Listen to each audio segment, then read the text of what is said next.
même plus le droit de leur faire avouer la violence par laquelle ils cherchent encore à extorquer l'écriture, à confesser, à me confesser, feignant de croire à l'ordre, à la vérité, à la réconciliation, au repentir ou à l'expiation, bref, à cette justice haletante et enfin assouvie par la culpabilité assumée, exposée, clamée, devant eux ou devant Dieu. Ah, si du moins il avait avoué. Comme si cette économie n'était à mes yeux la pire, l'oubli sans vergogne de la faute, le manque de respect pour le mal. Comme si au monde quelqu'un pouvait être plus sévère et impitoyable pour moi que moi-même. Comme si j'avais besoin de quelqu'un pour me faire plus mal avec le mal que j'ai fait.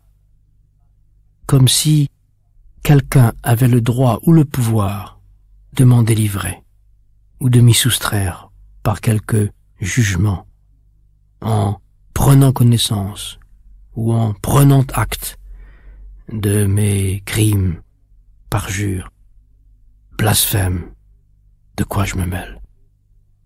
Comme si l'autre moi, l'autre en moi, le Dieu athée, infiniment plus petit et plus grand que moi, laissait la moindre chance au coupable de se sauver jamais, fût-ce par la ruse de l'aveu ou du pardon demandé.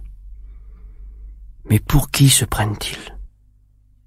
Ce qu'ils ignorent, c'est en moi la conversion. Ad hoc enim mihi videbatur non esse nos. Je croyais encore en effet que ce n'est pas nous qui péchons, mais je ne sais quelle autre nature en nous qui pêche. Et il plaisait à mon orgueil d'être en dehors de la faute.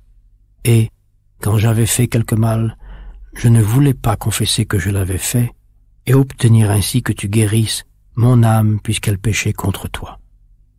Mais j'aimais à m'excuser pour accuser je ne sais quoi d'autre, qui eût été avec moi sans être moi. Or vraiment, j'étais un tout, et c'est mon impiété qui m'avait divisé contre moi-même. Tu n'avais pas encore placé une garde à ma bouche et une porte de retenue autour de mes lèvres, afin que mon cœur ne glissât pas jusqu'aux paroles mauvaises pour chercher des excuses excusant mes péchés. Ad excusandas excusationes in peccatis. Je ne saurai jamais le tout de moi, ni vous, soit avec qui j'ai vécu. Et d'abord, ce que veut dire avec, avant qui. Cela me reste caché à moi-même, plus secret que tous les secrets avec lesquels je sais que je mourrai, sans savoir si je saurai mourir. Ici, ordre de ne jamais montrer ces cahiers, ne jamais les publier, récit, recirconcision ici maintenant, peindre avec toutes les couleurs, les cris, les tripes dehors, l'opération, comme l'immense, insolvable douleur, et aussi la jouissance suprême pour tous, d'abord pour lui, moi, le nourrisson.